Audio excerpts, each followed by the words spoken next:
Once you've gotten used to a ketogenic diet, you're going to want to push your results to the next level. So if you've got your grocery list and your meal planning under control, then it's time to start thinking about intermittent fasting.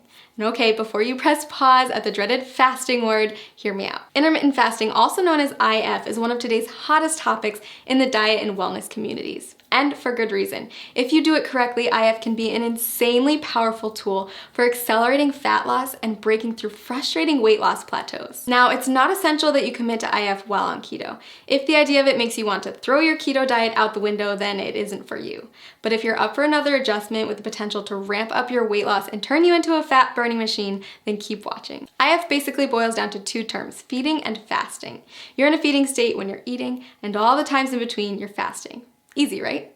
Okay, so here's the deal. There's several different methods for fasting, and you get to choose which one works best for your lifestyle. Most people find that at least one of the following is compatible with their life and fits well into their daily routine. Option 1, skip meals that prolong the time your body's in a fasting state. Most people choose to skip breakfast or lunch. Option 2, rely on the eating windows method.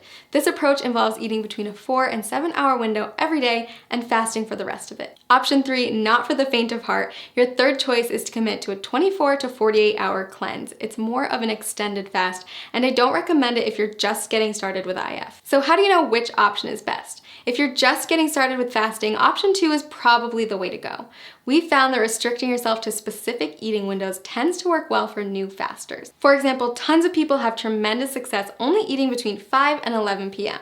And don't forget that the time you spend asleep will account for a chunk of that time. Let's take a closer look at how it works. Say you finish eating at 6 p.m. and start eating again at noon the next day.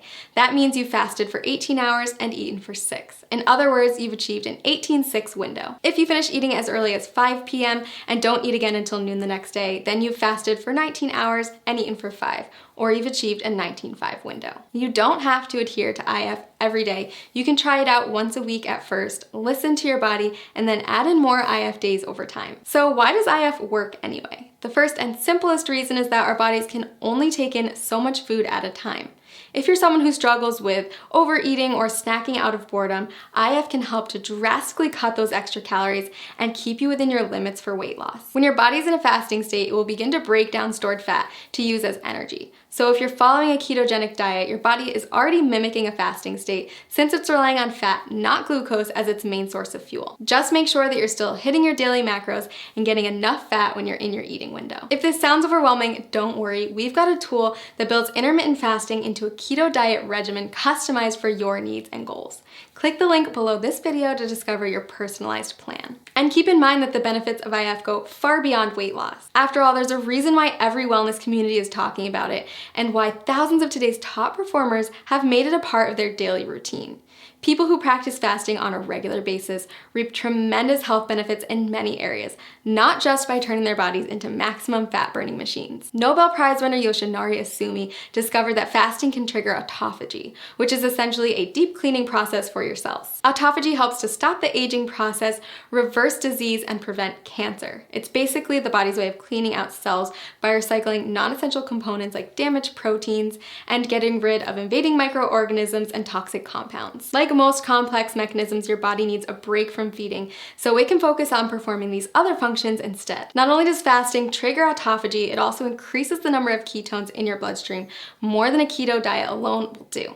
When you start practicing IF, you may find yourself more focused than usual. That's because your body is running on ultra premium fuel. If you're on keto, you may have already experienced this heightened mental clarity. So consider adding IF to your routine, a way to get more bang for your buck, so to speak. Lots of people ask me if they can do IF if they're avid exercisers. If that's you, don't worry. Countless studies have shown that intermittent fasting is compatible with fitness routines and can even result in higher metabolic adaptations, improved muscle synthesis, and even better response to post-workout meals. So is IF right for you? If you're not afraid to change it up, burn more fat, focus better, and improve overall health, then I say give it a try. I've honestly never seen as much success as I do with people who combine a ketogenic diet with an IF lifestyle. It's truly the holy grail of weight loss and optimum health. Click the link below this video to create your own customized keto diet plan where you can easily add intermittent fasting into your daily routine.